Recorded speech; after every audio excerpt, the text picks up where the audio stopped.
Mes parents ont légué 5 € à leur fille préférée, me laissant sans rien. Mais mon grand-père m'a offert un chèque de 55 €. Ma mère a hurlé, « Tu ne peux pas me faire ça !» Sa réaction face à ce qu'il a fait ensuite l'a anéanti. Je m'appelle Amandine Blanchet, j'ai 32 ans, et je ne m'attendais pas à assister à l'implosion de ma propre famille dans la bibliothèque aux boiseries d'Acajou de notre domaine familial. Le notaire venait d'annoncer que mes parents avaient secrètement transféré l'héritage de 5 millions d'euros, destiné à nous trois, frères et sœurs, à ma sœur cadette, Juliette. Mon souffle s'est coupé lorsque grand-père Henri, que tout le monde croyait alité et à peine lucide, s'est soudainement levé de son fauteuil roulant, le regard clair et perçant. Il a prononcé quelques mots qui ont glacé le sang dans mes veines, « Je sais exactement ce que vous manigancez ». C'est à ce moment-là que j'ai réalisé que toute mon enfance avait été bâtie sur des mensonges. Pour comprendre l'ampleur de ce qui s'est passé ce jour-là dans la bibliothèque, il faut connaître la famille Blanchet. Nous n'étions pas simplement riches. Nous étions une vieille fortune de Normandie, jouissant du genre de privilèges qui découlent de générations de sécurité financière. Mes parents, Richard et Diane Blanchet, présidaient notre famille comme des dictateurs bienveillants, nous rappelant toujours la chance que nous avions d'être nés dans une telle prospérité. Notre famille se composait de 5 membres, mon père, Richard, l'homme d'affaires calculateur titulaire d'un MBA d'HEC, ma mère, Diane, la mondaine parfaite qui gérait l'image de notre famille avec une précision militaire, mon frère Étienne. De 4 ans mon cadet et rebelle désigné de la famille, ma sœur Juliette, la petite dernière de 25 ans, et moi, Amandine, l'aînée. Dès mes premiers souvenirs, Juliette a été traitée différemment. À sa naissance, la dynamique de notre foyer a changé de manière notable. Alors que mes photos de bébé étaient rangées dans de simples albums au grenier, Juliette avait des portraits professionnels accrochés dans le grand hall d'entrée. Ses fêtes d'anniversaire étaient des événements extravagants avec des animaux et des artistes professionnels, tandis que les miennes n'avaient été que de simples rassemblements avec quelques amis d'école. Ce schéma s'est poursuivi en grandissant. Juliette a l'instinct des affaires de ton père, disait ma mère, même si Juliette ne montrait que peu d'intérêt pour autre chose que les réseaux sociaux et le shopping jusqu'à très tard. Pendant ce temps, je sortais major de ma promotion et suivais activement des cours de commerce dans l'espoir de rejoindre le groupe immobilier Blanchet, l'entreprise que mon grand-père Henri avait bâtie à partir de rien. Grand-père Henri était mon refuge dans la famille. Alors que mes parents assistaient au concert de rock d'Étienne par obligation et au récital de ballet de Juliette avec un enthousiasme sincère, grand-père Henri s'asseyait au premier rang lors de mes concours d'éloquence et de mes présentations en école de commerce. Il reconnaissait quelque chose en moi que mes parents semblaient déterminés à ignorer. « Tu me rappelles moi-même à ton âge », m'a-t-il dit un jour alors que nous nous promenions sur les terres du manoir de Beaulieu, notre domaine familial surplombant la côte normande. « Tu as la fin de construire quelque chose, pas seulement d'en hériter. » L'histoire de grand-père Henri était légendaire dans notre famille. Il avait commencé avec un seul immeuble délabré dans les années 1960 et s'était progressivement développé pour créer des propriétés de luxe dans toute la France. Au moment où il a confié les opérations quotidiennes à mon père, il y a 15 ans, le groupe immobilier Blanchet valait plus de 100 millions d'euros. Je l'admirais. Alors que mon père se concentrait sur le maintien de l'existant, grand-père Henri avait été un véritable visionnaire. Il m'a appris que la richesse n'était pas seulement une question d'accumulation, mais de création de valeur là où il n'y en avait pas auparavant. Le mépris de mes parents pour mes ambitions professionnelles est devenu plus prononcé après mon diplôme de l'ESSEC. Malgré mes qualifications, mon père m'a donné un rôle mineur dans la gestion d'une petite division de location, plutôt que le poste de développement que j'espérais. La gestion locative sera une bonne expérience, a-t-il dit avec condescendance. Le développement nécessite un certain instinct qui ne s'apprend pas à l'école. L'ironie, c'est que Juliette, qui avait à peine réussi ses examens dans une université de province, a immédiatement reçu le titre de vice-présidente et l'accès au projet de développement dès l'obtention de son diplôme. Le favoritisme ne pouvait pas être plus évident. Quand j'ai rencontré David à la fin de la vingtaine, il m'a apporté une perspective que ma bulle familiale ne m'avait jamais permise.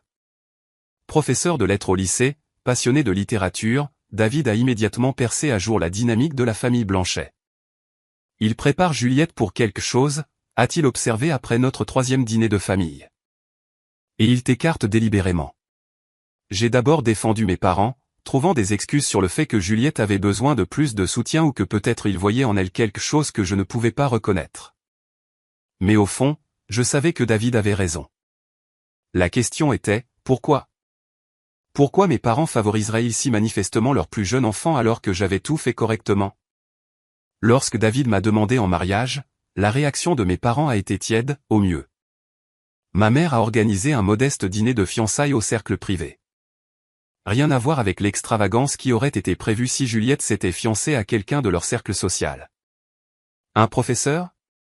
Vraiment, Amandine, avait chuchoté ma mère à mon père, pensant que je ne l'entendais pas. Elle aurait pu choisir le fils Ashton ou l'héritier Winthrop.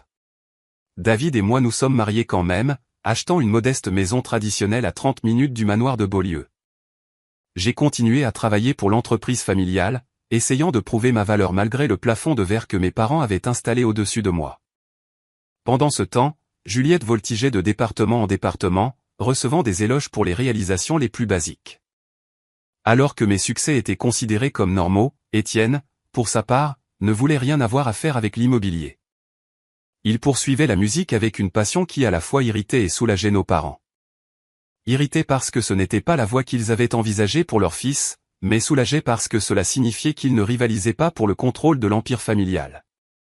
Cette bataille, semblait-il, se jouait uniquement entre Juliette et moi, bien que le terrain de jeu fût loin d'être équitable.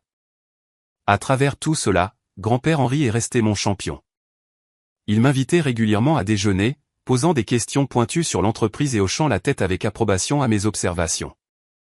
À l'approche de la trentaine, j'ai commencé à espérer que peut-être, le moment venu pour la prochaine transition de direction, l'influence de grand-père pourrait faire pencher la balance en ma faveur.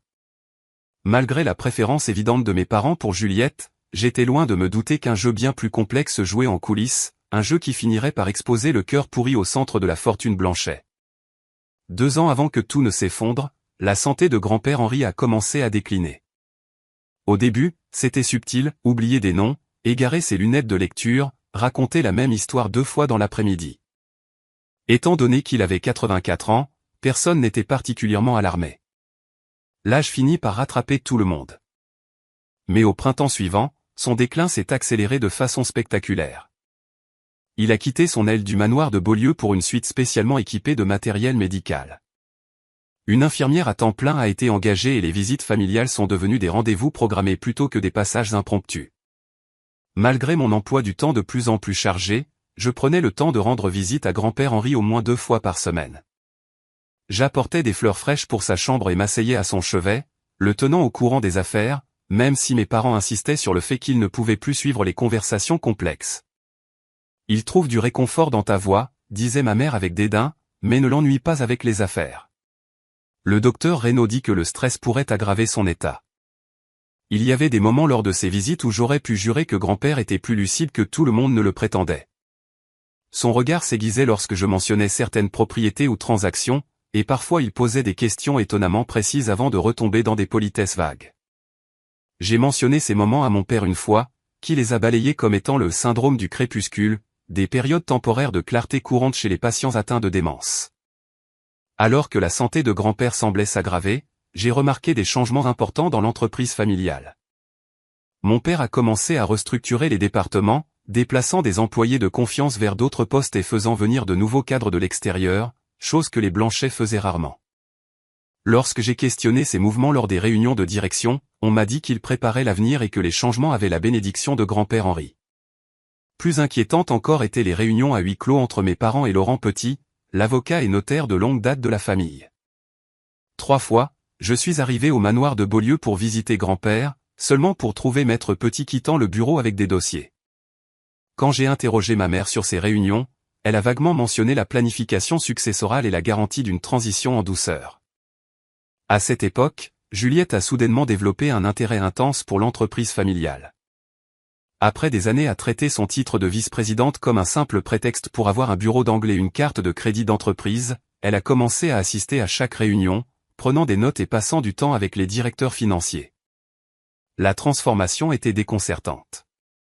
J'ai réalisé à quel point l'héritage de grand-père est important, m'a-t-elle dit un jour au déjeuner, sa voix mielleuse de fausse sincérité. Papa me mentore en privé. Il dit que j'ai un talent naturel pour la vision d'ensemble. J'ai essayé de discuter de mes inquiétudes avec Étienne lors d'une de ses rares visites depuis Londres, où il essayait de faire signer son groupe par un grand label. Quelque chose ne tourne pas rond dans tout ça, ai-je dit alors que nous partagions une bouteille de vin sur la terrasse de ma maison. Papa fait des changements majeurs dans l'entreprise sans consultation appropriée. Juliette agit soudainement comme si elle était l'héritière présomptive et il limite l'accès à grand-père Henri. Étienne haussa les épaules, faisant tourner son verre de vin entre ses doigts. Tu es paranoïaque, Mandy. Papa a toujours été un maniaque du contrôle, et Juliette essaie juste de les impressionner comme d'habitude. Quant à grand-père, il est vieux et malade. C'est triste, mais ce n'est pas un complot. Mais mes soupçons ont continué de croître, surtout après avoir découvert accidentellement des documents dans le bureau de mon père alors que je cherchais des rapports trimestriels.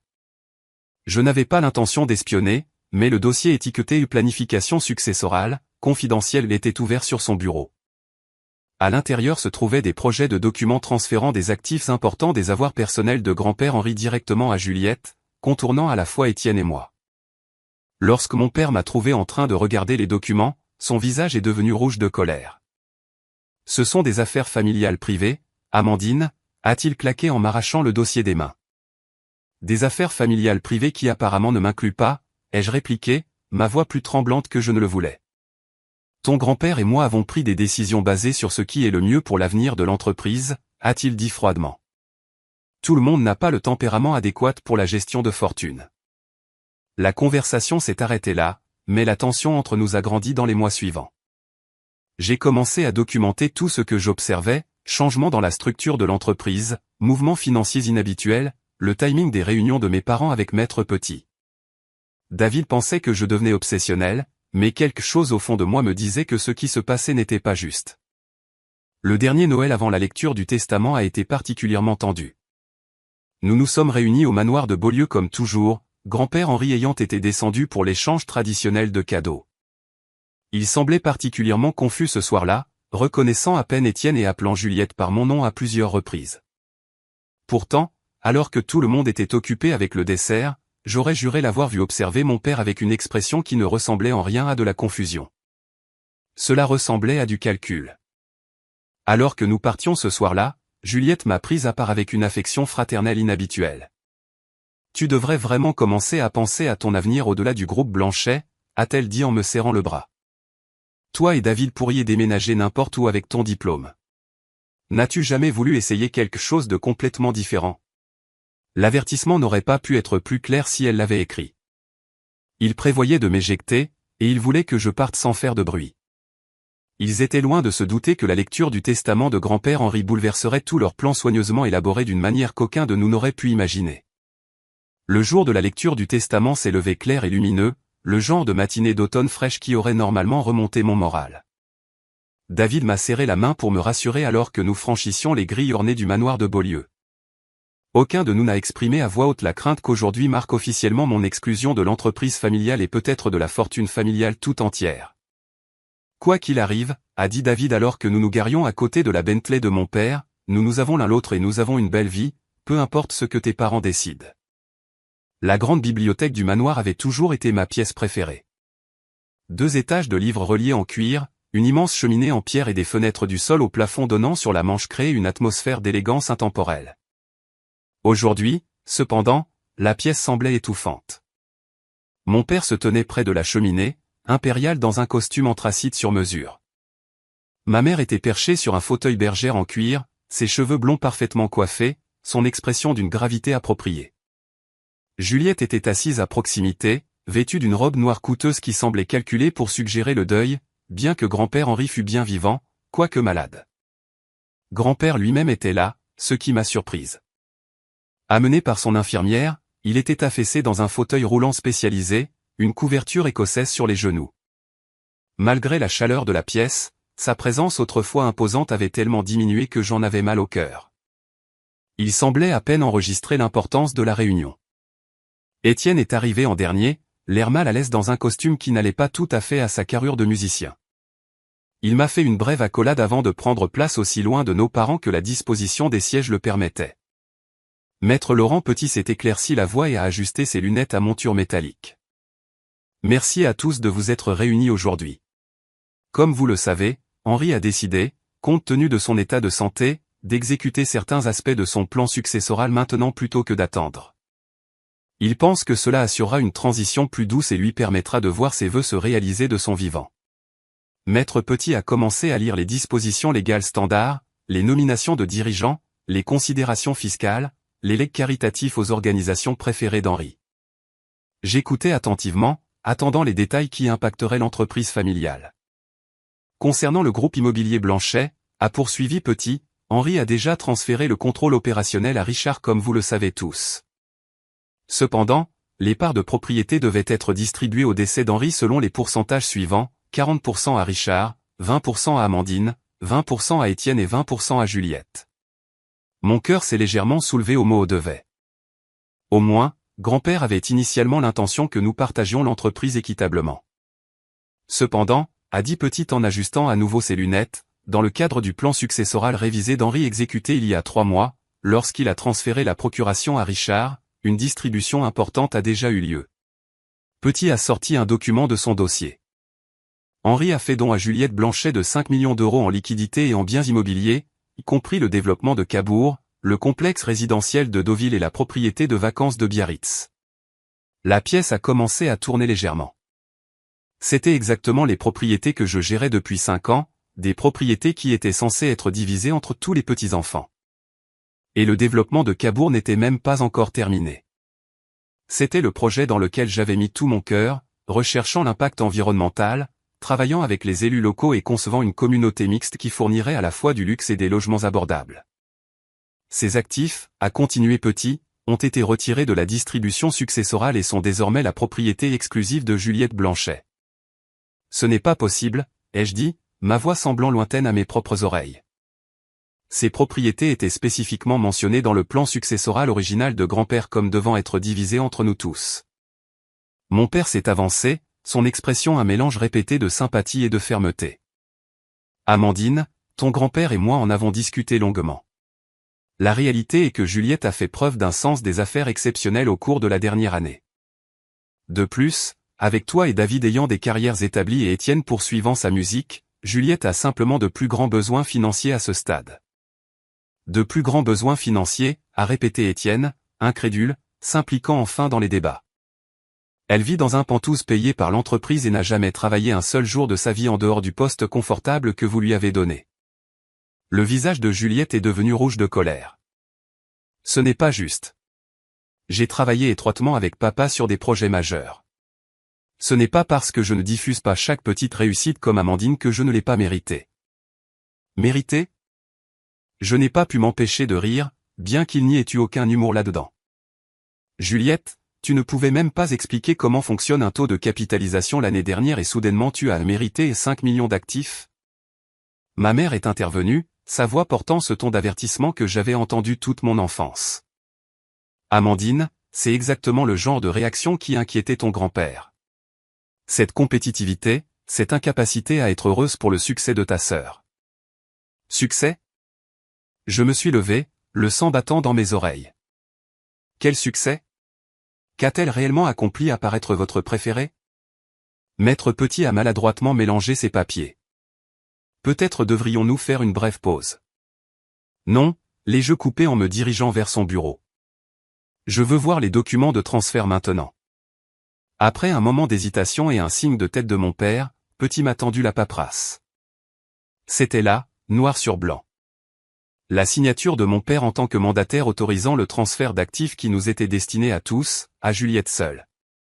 La date sur le document coïncidait avec la période où la santé de grand-père Henri avait soi-disant pris un tournant dramatique pour le pire. C'est mal, ai-je dit doucement en parcourant les pages. Grand-père n'aurait jamais voulu ça. Il croyait en l'équité. Les gens changent d'avis, Amandine, a dit mon père doucement, surtout quand il voit qui valorise vraiment l'héritage familial par rapport à qui pourrait être distrait par des intérêts extérieurs. Il a lancé un regard significatif à David. L'injustice de tout cela, des années de travail acharné rejetées. Mon dévouement à l'entreprise traité comme un passe-temps. Des actifs que j'avais gérés avec succès remis à ma sœur qui n'avait montré aucun intérêt réel jusqu'à récemment. C'était accablant. J'ai senti les larmes monter et je les ai refoulées. Je ne leur donnerai pas cette satisfaction. Et c'est là que c'est arrivé. De son fauteuil roulant dans le coin, grand-père Henri a lentement repoussé la couverture de ses genoux. Avec effort mais une stabilité surprenante, il s'est levé. Son infirmière a halté et s'est dirigée vers lui, mais il l'a repoussé d'une main ferme. « Ça suffit » a-t-il dit, sa voix plus forte et plus claire que je ne l'avais entendue depuis plus d'1 an. La pièce est devenue silencieuse. Le visage de mon père s'est vidé de sa couleur. « Papa, tu ne devrais pas faire d'efforts » a-t-il dit rapidement. « Ramenons-toi dans ta chambre où tu pourras te reposer. » Grand-père Henri a fixé mon père avec un regard qui aurait pu geler le feu. Je vous ai tous observé très attentivement. Le testament que vous venez d'entendre est un faux. Le silence qui a suivi était absolu. La main de ma mère a volé vers son collier de perles, une habitude nerveuse de l'enfance. Juliette avait l'air de vouloir s'évanouir. Mon père se tenait parfaitement immobile comme un prédateur espérant éviter la détection. Monsieur Blanchet, a commencé maître Petit prudemment. Je vous assure que ce sont les documents que vous avez signés quand j'étais soi-disant atteint de démence. Grand-père Henri l'a interrompu, sa voix gagnant en force à chaque mot. Quand je ne pouvais soi-disant pas prendre de décision pour moi-même? Richard, pensais-tu vraiment que je ne découvrirais pas ce que tu as fait? Mon père a commencé à parler, mais grand-père Henri a levé la main. Épargne-toi ça. J'ai des preuves de tout. Les détournements de fonds, la comptabilité falsifiée, les comptes offshore, chaque sale affaire que tu as conclue dans mon dos au cours de la dernière décennie. Il a fouillé dans la poche de sa veste et a sorti une petite clé USB argentée, la tenant comme un trophée. Tout est ici, et le juge François en a une autre copie dans son coffre. Un coup de fil de ma part, et tout va au procureur de la République. Mon monde s'effondrait et se reconstruisait simultanément. Grand-père Henri, mon grand-père Henri, nous avait testé tout ce temps, et mes parents avaient échoué de façon spectaculaire. La bibliothèque a sombré dans le chaos. Ma mère a commencé à sangloter théâtralement tandis que mon père tentait d'approcher grand-père Henri, pour être arrêté par un regard si féroce qu'il l'a stoppé net. Juliette restait figée, son visage parfaitement maquillé étant un masque de choc. Étienne s'est déplacé pour se tenir à côté de moi, nos épaules se touchant dans une démonstration silencieuse de solidarité que nous n'avions pas partagée depuis l'enfance. Tout le monde s'assoit, a ordonné grand-père Henri, et remarquablement, tout le monde a obéi. Même mon père, l'homme qui avait dirigé notre famille et nos affaires d'une main de fer, s'est effondré sur la chaise la plus proche comme un enfant grondé.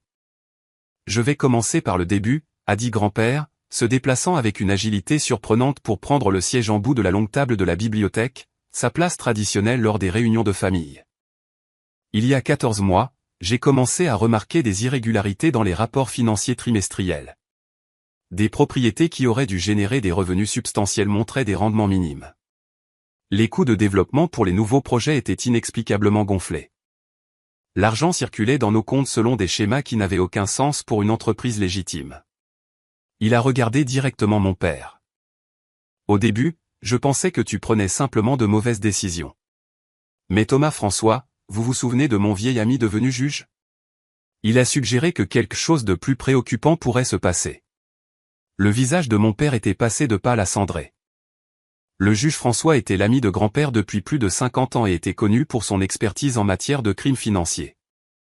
Thomas m'a mis en contact avec un expert comptable judiciaire et un détective privé, a poursuivi grand-père. Ce qu'ils ont découvert était bien pire que ce que j'imaginais. Richard, tu draines systématiquement les actifs du groupe Blanchet depuis au moins 8 ans. Des millions siphonnés vers des sociétés écrans et des comptes offshore sous divers pseudonymes.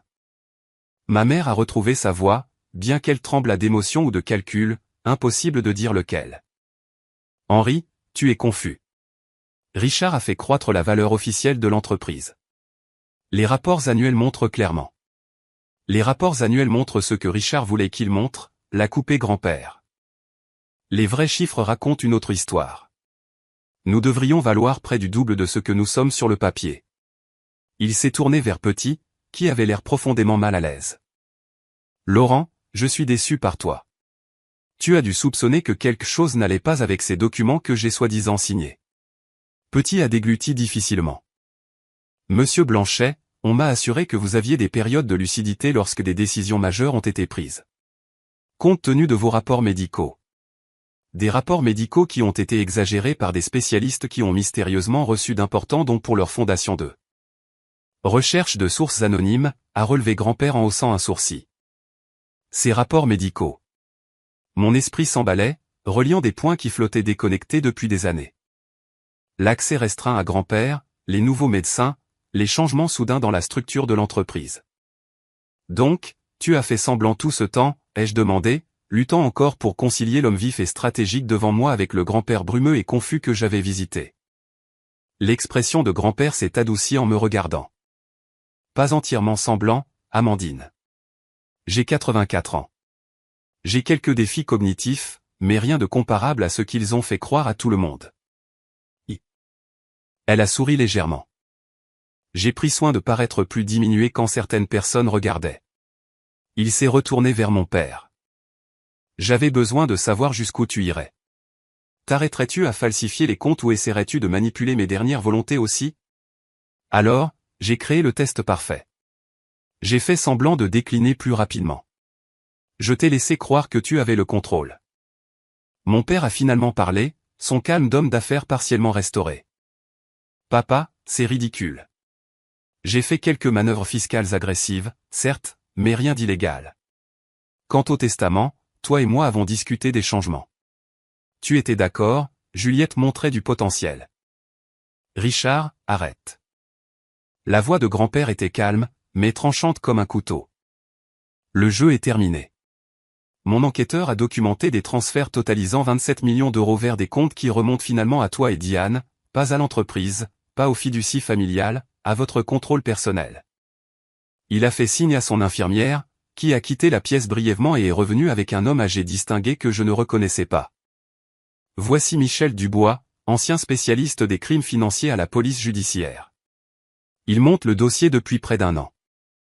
Dubois a hoché la tête professionnellement. Nous avons des relevés de transactions, des journaux de communication et des témoignages de 3 anciens employés qui ont subi des pressions pour falsifier des documents. Les preuves sont concluantes. La température de la pièce a semblé chuter de 10 degrés. Ce n'était plus seulement un drame familial. C'était potentiellement criminel. Juliette a soudainement éclaté en sanglots. Pas les larmes calculées et délicates qu'elle déployait généralement quand les choses n'allaient pas dans son sens, mais de lourds sanglots. Je ne savais pas, a-t-elle pleuré, le mascara coulant sur son visage. Je veux dire, je savais que quelque chose n'allait pas avec certains papiers que papa m'a fait signer, mais il a dit que c'était juste de l'optimisation fiscale. Grand-père Henri l'a regardé froidement. Tu en savais assez, Juliette. Ces formulaires fiscaux que tu as signés autorisaient le transfert d'actifs hors du pays. Ta signature est sur des documents créant des sociétés écrans aux îles Caïmans. Elle faisait juste ce que je lui disais, a interjecté mon père sèchement. Laisse-la en dehors de ça. Comme tu as laissé Amandine en dehors, a riposté grand-père. La seule personne qui a réellement montré un véritable sens des affaires et un jugement éthique. Celle que tu as délibérément écartée parce qu'elle aurait pu remarquer ce que tu faisais. Entendre cette validation de grand-père, la confirmation que je n'avais pas imaginé les années passées à être ignoré et miné, a libéré quelque chose de serré dans ma poitrine. David a pris ma main sous la table. Le testament que vous avez entendu aujourd'hui est complètement fabriqué, a continué grand-père. Mon véritable plan successoral est tout à fait différent et il reste inchangé par rapport à ce que j'ai décidé il y a 5 ans. Il a fait signe à Dubois qui a produit un autre dossier de documents.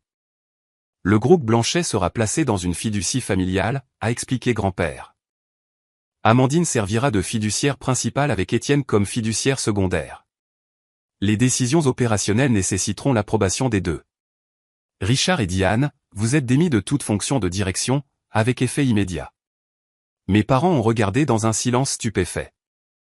L'esprit calculateur de mon père s'emballait visiblement, cherchant un angle, une issue de secours. Tu ne peux pas faire ça, a-t-il finalement dit. Tu m'as légalement transféré la procuration. Ces nouveaux documents ne tiendront pas devant un tribunal.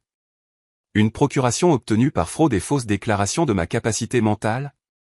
Grand-père a souri minceur. Le juge François a déjà examiné les preuves. L'évaluation médicale que j'ai subie la semaine dernière à votre insu confirme que je suis pleinement compétent pour prendre ces décisions. Il s'est tourné vers moi et Étienne. Il y a encore une chose que vous devez savoir, et c'est peut-être la vérité la plus difficile de toutes. Il a pris une profonde inspiration. Richard n'est pas mon fils biologique. Si vous êtes toujours avec moi à travers ce cauchemar familial, j'aimerais connaître vos pensées dans les commentaires. Quelqu'un d'autre a-t-il découvert que sa famille n'était pas ce qu'elle pensait être? Lorsque mon grand-père a lâché cette bombe, toute ma compréhension de notre histoire familiale a volé en éclats. Restez avec moi pendant que j'explique la vérité choquante sur la filiation de mon père et comment cela explique des décennies de ressentiment et de tromperie. Cette révélation a tout changé dans ma façon de voir mon héritage familial. Le silence qui a suivi l'annonce de grand-père Henri était assourdissant. Mon père est resté complètement immobile, son visage illisible. Ma mère a détourné le regard, étudiant ses ongles manucurés comme s'il détenait les secrets de l'univers. « De quoi parles-tu » a finalement demandé Étienne, sa voix inhabituellement calme. L'expression de grand-père Henri contenait des décennies de douleur contenue. Votre grand-mère, Éléonore, et moi étions mariés depuis 3 ans sans concevoir d'enfant. Nous passions des tests pour en déterminer la cause lorsqu'elle a soudainement annoncé qu'elle était enceinte. J'étais fou de joie, ne remettant jamais en question le timing. Il fit une pause, son regard lointain dans ses souvenirs. Ce n'est qu'après la mort d'Éléonore d'un cancer, quand Richard avait 17 ans, que j'ai trouvé ses journaux. Elle avait eu une brève liaison avec mon partenaire d'affaires, Charles de Witt. Richard en était le résultat. La mâchoire de mon père s'est serrée, mais il est resté silencieux. J'ai pris la décision de garder cette connaissance pour moi, a continué grand-père. Richard avait déjà perdu sa mère. Je ne pouvais pas supporter de lui dire que je n'étais pas son père biologique, surtout puisque je l'avais élevé et aimé comme le mien dès sa naissance. Si tu l'aimais tant, a interjecté ma mère sèchement. Pourquoi révéler ce douloureux secret maintenant devant tout le monde? Les yeux de grand-père se sont durcis. Parce que Richard a utilisé la préservation de l'héritage Blanchet comme justification pour chaque action manipulatrice et sournoise qu'il a entreprise. Il a brandi le nom Blanchet comme une arme contre ses propres enfants, favorisant l'un par rapport aux autres en fonction de qui il pouvait contrôler le plus facilement. Il a regardé directement mon père. Mais la vérité est que tu n'as jamais compris ce que signifie vraiment l'héritage Blanchet parce que tu n'as jamais eu à construire quoi que ce soit toi-même. Mon père a finalement parlé, sa voix d'un calme mortel. Alors, c'est ta vengeance? Annoncer que je suis un bâtard et me couper de l'entreprise que je dirige depuis 15 ans? Ce n'est pas une vengeance, Richard. C'est la responsabilité, a répondu grand-père. Et je ne te coupe pas entièrement. Toi et Diane conserverez 15% de propriété dans la fiducie, fournissant un revenu, mais aucune autorité de gestion. L'entreprise sera dirigée par Amandine et Étienne avec mes conseils aussi longtemps que je serai capable de les fournir. Et Juliette, a demandé ma mère avec insistance. Juliette conservera 10% de propriété et son rôle actuel pour une période probatoire. Son avenir dans l'entreprise dépendra de ses choix à l'avenir. Juliette a essuyé ses larmes, regardant avec incertitude entre nos parents et grand-père Henri. C'est grotesque, a déclaré mon père en se levant brusquement. Je contesterai cela devant le tribunal. J'exposerai ton déclin mental. Je t'en prie, fais-le, l'a interrompu grand-père calmement. Et je veillerai à ce que le procureur de la République reçoive le dossier complet sur tes crimes financiers. Comment penses-tu que les investisseurs de Cabourg réagiront quand ils apprendront que leur argent a été partiellement détourné vers tes comptes personnels aux îles Caïmans? La menace flottait dans l'air, ses implications sans équivoque. Mon père, pour peut-être la première fois de sa vie d'adulte, n'avait pas de contre-attaque. Nous rentrons à la maison pour discuter de nos options, a annoncé ma mère en rassemblant son sac à main avec des mains tremblantes. Juliette, viens avec nous. Juliette a hésité, regardant entre nos parents et grand-père Henri. Juliette, a répété ma mère sèchement. Après un moment d'hésitation, Juliette a suivi nos parents hors de la pièce. La lourde porte de la bibliothèque s'est refermée derrière eux avec un bruit semblable au point final d'une phrase compliquée. Le dîner de ce soir-là a été peut-être l'expérience la plus atroce de ma vie. Grand-père Henri avait insisté pour que nous restions tous au manoir de Beaulieu pour commencer la transition, comme il l'appelait. Mes parents et Juliette sont arrivés en dernier dans la salle à manger, ayant apparemment passé l'après-midi en discussion privée intense. La table en chêne massif, qui pouvait asseoir confortablement 24 personnes, semblait maintenant à la fois trop grande pour notre petit groupe et trop confinée pour contenir la tension qui rayonnait entre nous. Nous avons mangé dans un quasi-silence. Les seuls bruits étaient le cliquetis de l'argenterie contre la porcelaine fine et l'occasionnelle demande de passer le sel ou le vin. Étienne me lançait des regards interrogateurs à travers la table, clairement aussi mal à l'aise que moi. Une fois le plat principal débarrassé, grand-père Henri a parlé. Demain matin, nous rencontrerons le conseil d'administration pour annoncer les changements de direction. Amandine, j'aimerais que tu prépares une brève déclaration sur ta vision de l'entreprise pour l'avenir. Le couteau de mon père a cliqueté contre son assiette à dessert. C'est encore précipité, papa.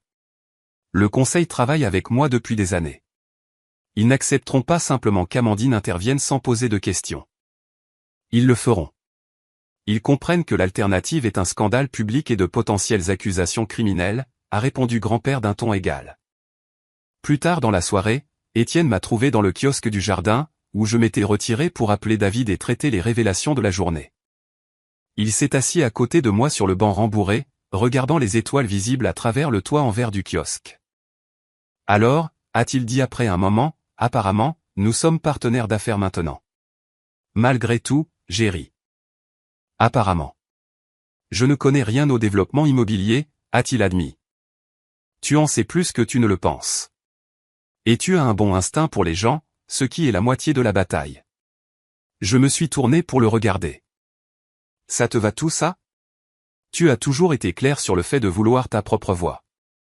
Étienne est resté silencieux un moment. Je pense que je suis en fait soulagé. La musique sera toujours ma passion, mais je galère à Londres. Trop de gens talentueux, pas assez d'opportunités. Il a haussé les épaules. Peut-être que c'est l'univers qui me dit qu'il est temps d'adopter une approche différente. Je peux toujours faire de la musique tout en aidant l'entreprise familiale. Co-fiduciaire, me suis-je amusé. Grand-père a été intelligent de structurer ça ainsi. Aucun de nous ne peut prendre de décision majeure seul. Des garde-fous, a convenu Étienne. Quelque chose que nos parents n'ont jamais permis. Le lendemain matin, grand-père Henri m'a invité dans son bureau privé, une pièce où je n'avais pas été autorisé à entrer depuis des mois.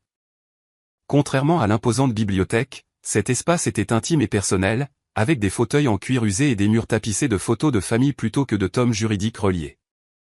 Il a déverrouillé une armoire ancienne et en a sorti un album photo vieilli que je n'avais jamais vu auparavant. Alors que nous étions assis ensemble sur son petit canapé, il a commencé à me montrer des images des débuts du groupe Blanchet, chantier de construction, cérémonie d'inauguration, poignées de main capturées en couleur fanée. Ta grand-mère, Éléonore, était mon cœur, a-t-il dit doucement, montrant une belle femme au sourire chaleureux debout à côté de lui devant leur premier grand développement. Quand j'ai découvert sa liaison après sa mort, cela m'a presque détruit. Pas seulement la trahison, mais le fait qu'elle ait emporté la vérité dans sa tombe. Est-ce pour cela que toi et papa sembliez toujours tendus, même avant les problèmes financiers, ai-je demandé. Grand-père a hoché la tête lentement. J'essaie de ne pas laisser cela affecter la façon dont je le traitais. Mais peut-être qu'une partie de moi cherchait toujours la trahison d'Éléonore sur le visage de Richard. Et Richard, il a toujours senti qu'il manquait quelque chose entre nous, bien qu'il n'ait jamais su pourquoi. Il a tourné la page pour révéler des photos de mon père jeune homme, diplômé, rejoignant l'entreprise familiale. J'aurais dû lui dire la vérité quand il était assez vieux pour comprendre. Des secrets comme celui-ci empoisonnent les familles sur plusieurs générations. Comme le secret selon lequel mes parents détournaient des fonds de l'entreprise, ai-je demandé, incapable de cacher l'amertume dans ma voix. Oui, a reconnu grand-père. Bien que je soupçonne que ce crime particulier ait une motivation plus simple. Ton père a des goûts de luxe et la famille de ta mère a perdu son argent il y a 2 générations. Son statut social a toujours dépendu entièrement de la fortune Blanchet. Il a refermé l'album doucement. Mais il y a autre chose que tu dois comprendre. Amandine, Richard n'est pas biologiquement un Blanchet, mais il est mon fils à tous égards. Je l'ai élevé, instruit, aimé. Ses actions sont de sa propre responsabilité, mais la distance entre nous, c'est en partie mon échec. La complexité des relations familiales n'avait jamais semblé aussi profonde. Grand-père Henri avait gardé un secret dévastateur pendant des décennies par amour. Pourtant, ce secret même avait créé un fossé émotionnel qui avait peut-être poussé mon père à ses propres tromperies. Que se passe-t-il maintenant, ai-je demandé doucement. Maintenant, nous reconstruisons, a répondu grand-père. L'entreprise, oui, mais plus important encore, la famille, ou du moins les parties qui peuvent être sauvées. Avant que je puisse répondre, on a frappé sèchement à la porte du bureau. Étienne est entré, l'air troublé. Vous devez descendre, a-t-il dit avec urgence. Papa est passé par le bureau de grand-père. Il est en train de détruire des documents. Les semaines qui ont suivi ce que notre famille appellerait la révélation ont été parmi les plus difficiles de ma vie. Mes parents ont déclaré une guerre totale, tant juridique qu'émotionnelle. Ils ont quitté le manoir de Beaulieu le lendemain du jour où mon père a été surpris en train de déchiqueter des documents, s'installant dans leur appartement parisien et engageant maître Stanislas Robert, l'un des avocats les plus agressifs de Paris. Grand-père Henri a temporairement emménagé avec David et moi. Alors que la situation juridique se stabilisait, notre modeste maison semblait à la fois trop petite pour sa présence plus grande que nature et étrangement plus chaleureuse avec lui là, buvant du café à notre table de cuisine et partageant des histoires de ses débuts dans l'immobilier. La première salve de l'offensive juridique de mes parents a été une requête contestant la compétence mentale de grand-père. Malgré l'évaluation médicale indépendante confirmant sa capacité, ils ont soumis des attestations des spécialistes qu'ils avaient précédemment engagés. Tous suggéraient que grand-père Henri souffrait d'un déclin cognitif important avec des périodes occasionnelles de lucidité. Le juge François, fidèle à son amitié avec grand-père, a veillé à ce que l'affaire soit confiée à la juge Rebecca Martin, connue pour son approche pragmatique des conflits familiaux. Elle a ordonné une évaluation complète par un gérontopsychiatre nommé par le tribunal qui a finalement confirmé ce que nous savions déjà, grand-père Henri avait quelques problèmes de mémoire liés à l'âge mais était fondamentalement sain dans sa capacité de prise de décision. Le défi de la compétence ayant été rejeté, mes parents ont changé de tactique. Maître Robert a déposé une injonction d'urgence pour empêcher tout changement dans la structure de direction de l'entreprise. Affirmant que mon père avait opéré sous une procuration valide et que la réorganisation soudaine causerait un préjudice irréparable aux intérêts commerciaux du groupe Blanchet. Pendant ce temps, Juliette a lancé ce qui ne pouvait être décrit que comme une campagne de diffamation sur les réseaux sociaux. Des publications soigneusement formulées sur les abus envers les personnes âgées et les proches manipulateurs profitant de mon grand-père bien-aimé ont commencé à apparaître sur ses comptes Instagram et Facebook, bien qu'elle ne m'ait jamais nommé directement. Les implications étaient claires pour quiconque connaissait notre famille. « Tu peux croire ça ?» ai-je demandé à David un soir, en lui montrant la dernière publication de Juliette, une vieille photo d'elle et de grand-père avec la légende « Certaines personnes feraient n'importe quoi pour l'argent et le pouvoir. Même monter les membres de la famille les uns contre les autres. Le cœur brisé, mais je reste forte pour toi, grand-père. » David a mis de côté les dissertations qu'il corrigeait et a lu la publication, son expression s'assombrissant. « Elle joue la victime alors que ce sont tes parents qui volaient des millions. » L'ironie est presque impressionnante. Le bilan sur notre mariage était subtil mais réel. David avait toujours été mon roc, mais le stress constant des procédures judiciaires, des réunions d'affaires d'urgence et du drame familial mettaient notre patience à l'épreuve. Les nuits tardives à éplucher les dossiers financiers de l'entreprise signifiaient moins de temps ensemble. Le poids émotionnel que je ramenais à la maison chaque jour créait une lourdeur difficile à échapper même dans nos moments les plus intimes. « Je suis désolé », ai-je chuchoté un soir après m'être emporté contre lui pour quelque chose de trivial, un oubli de course, si je me souviens bien. Je ne veux pas ramener tout ça à la maison avec moi. Et, a-t-il dit en me prenant dans ses bras. Étienne a surpris tout le monde par la rapidité avec laquelle il s'est adapté à son nouveau rôle dans l'entreprise. Pendant que je me concentrais sur les opérations et le développement, il a pris en charge les relations avec les investisseurs et le marketing, des domaines où son charisme naturel et sa créativité se sont révélés d'une valeur inattendue.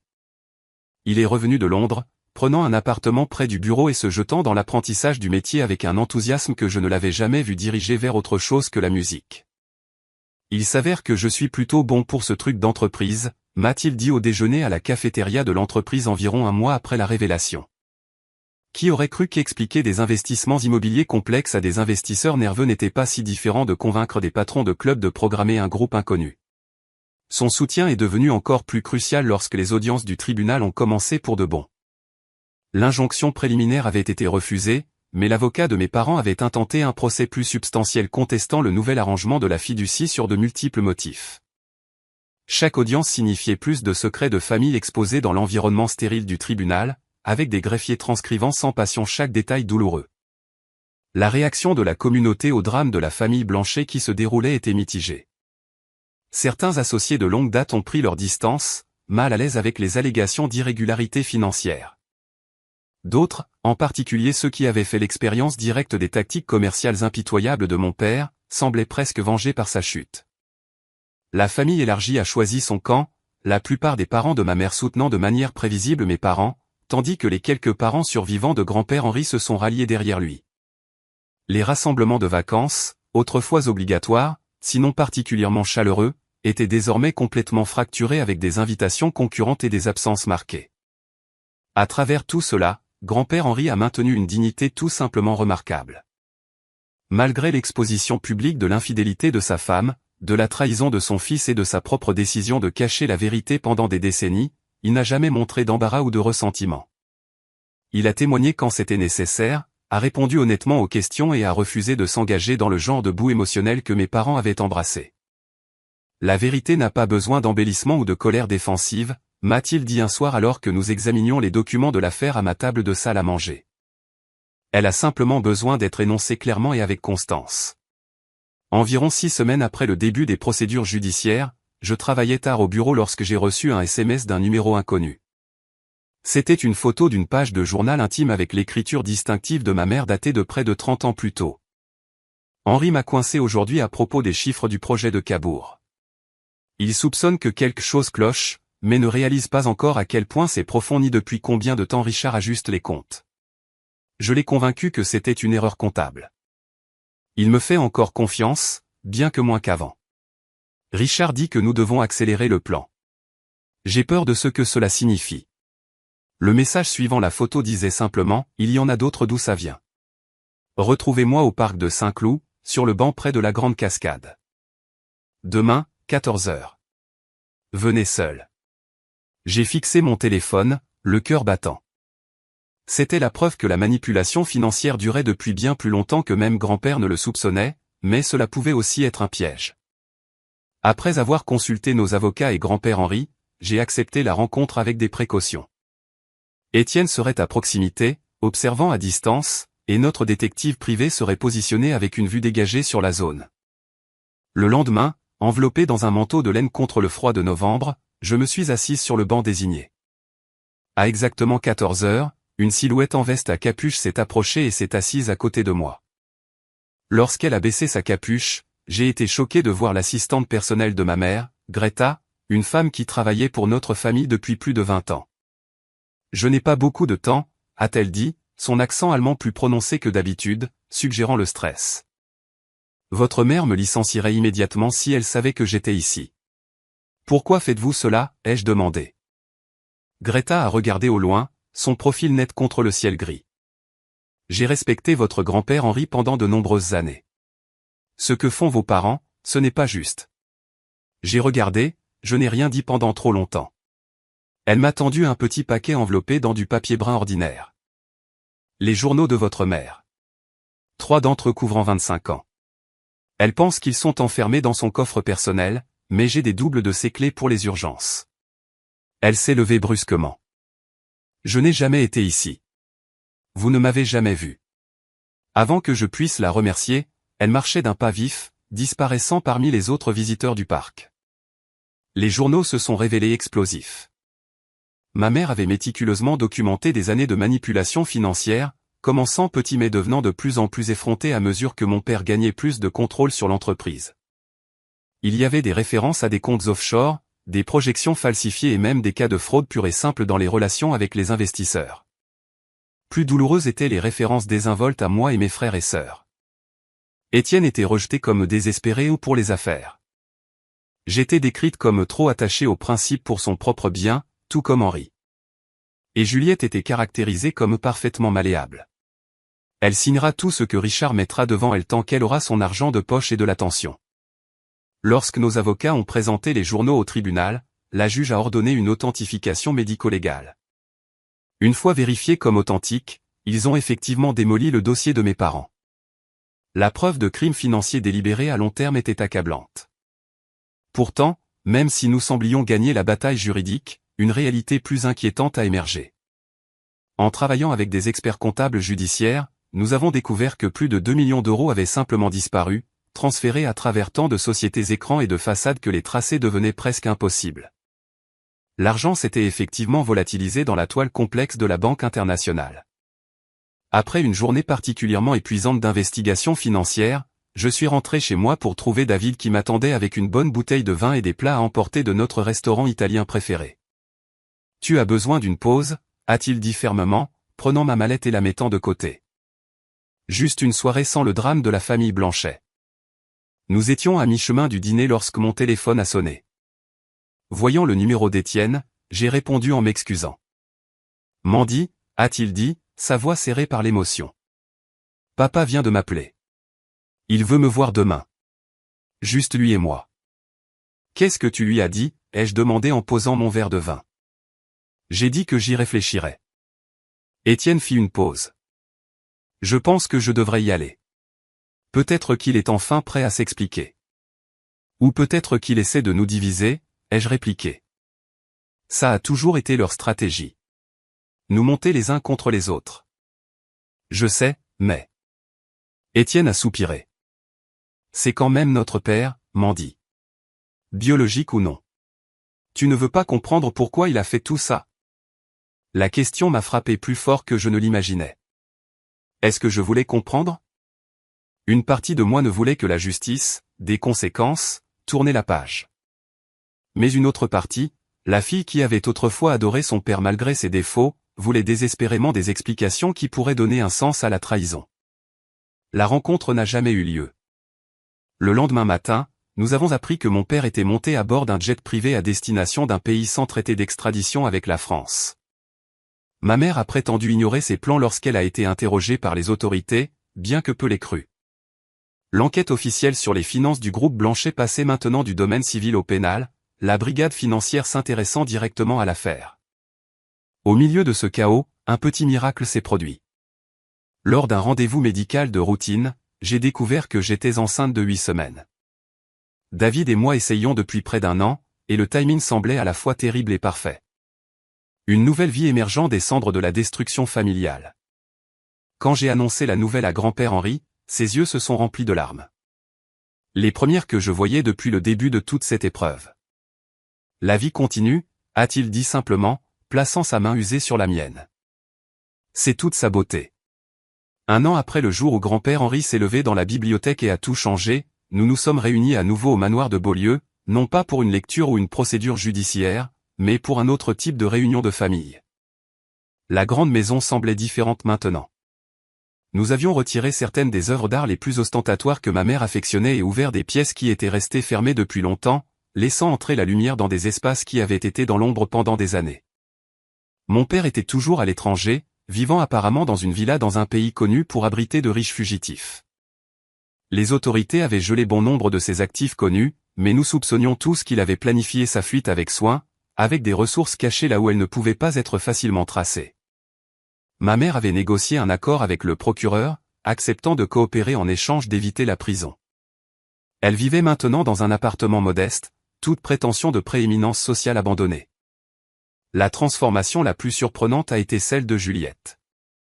Après avoir initialement pris le parti de ses parents, elle avait vécu ce qui semblait être une véritable crise de conscience lorsque les enquêteurs fédéraux lui ont montré les documents réels qu'elle avait signés, des papiers qui l'impliquaient dans des crimes potentiels. La réalité de sa situation avait fini par pénétrer la bulle protectrice que nos parents avaient créée autour d'elle. Je ne comprenais pas ce que je faisais, m'avait-elle dit en larmes lors d'une conversation difficile 6 mois plus tôt. Papa a toujours dit que c'était juste une planification fiscale agressive, que tout le monde dans notre position faisait la même chose. Tu as 30 ans, Juliette, avais-je répondu, non sans gentillesse mais fermement. À un moment donné, tu dois assumer la responsabilité de tes propres choix. Cette conversation avait marqué le début d'une réconciliation timide. Juliette avait commencé une thérapie, quitté l'appartement de luxe que nos parents lui avaient fourni et pris un poste légitime dans la fondation caritative de l'entreprise, un travail qui semblait véritablement engager ses talents et ses intérêts. Maintenant, alors que nous étions assis autour de la table à manger, grand-père Henri en bout de table avec Étienne, Juliette, David et moi disposés autour de lui, il y avait un sentiment d'optimisme prudent qui aurait été inimaginable un an plus tôt. Mon fils, Jacob, âgé de seulement 3 mois, dormait paisiblement dans un couffin à côté de ma chaise. Sa présence était un rappel constant de la continuité de la vie malgré les bouleversements. Je vous ai tous réunis ici parce que j'ai pris une décision concernant le manoir de Beaulieu, a annoncé grand-père Henri une fois que nous avons eu fini notre repas. Je le vends. La déclaration, livrée sans préambule, nous a tous réduits au silence. Mais c'est la maison familiale, a protesté Juliette. Elle est dans la famille Blanchet depuis 3 générations. Exactement, a hoché grand-père. Et elle porte le poids de 3 générations de secrets, de mensonges et de malheurs.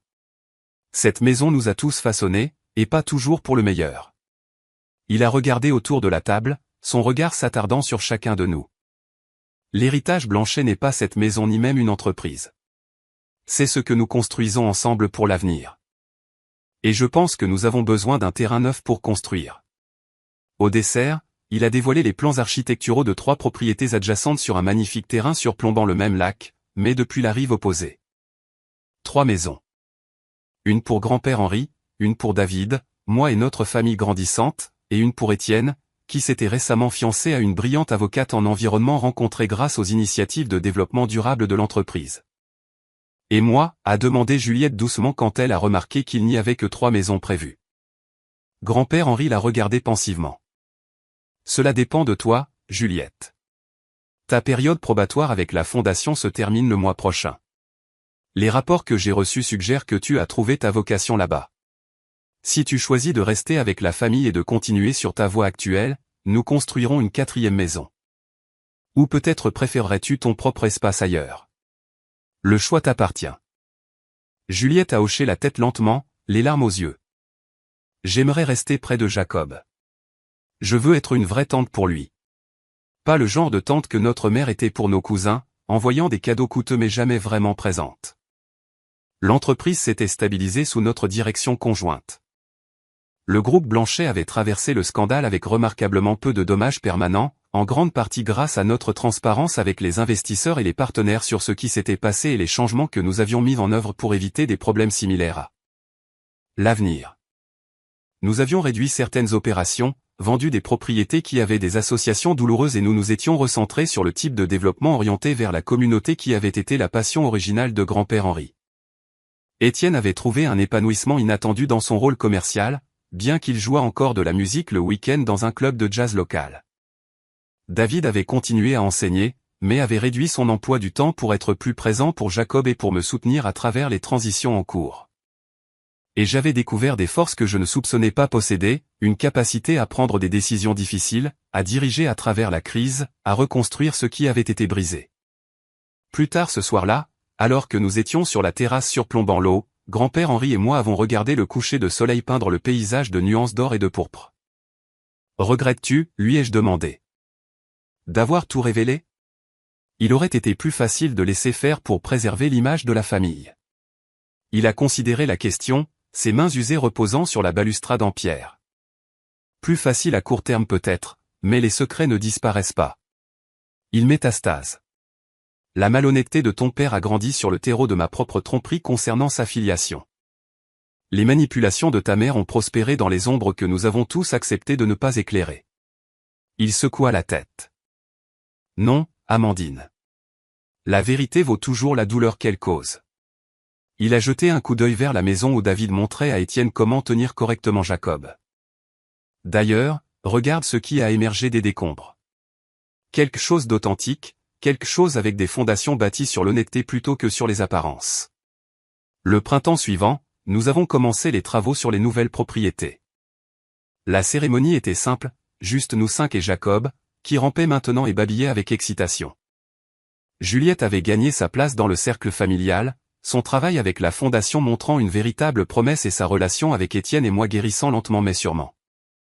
Grand-père Henri a insisté pour que nous retournions chacun une pelletée de terre, y compris Jacob, dont je guidais les petites mains autour du manche d'une pelle miniature. De nouvelles fondations, a dit grand-père, regardant son arrière-petit-fils avec une joie évidente. C'est ce qui compte à la fin. En repensant à l'incroyable voyage que notre famille a fait, de la trahison à la rédemption, je m'interroge sur vos expériences en matière de justice familiale. Le karma a-t-il livré un moment de vérité parfait dans votre famille ? Que ce soit une confrontation dramatique comme la nôtre ou une réalisation tranquille, j'aimerais lire vos histoires dans les commentaires ci-dessous. La famille peut être compliquée, mais comme mon grand-père me l'a appris, la vérité vaut toujours la peine qu'on se batte pour elle, même quand elle fait mal.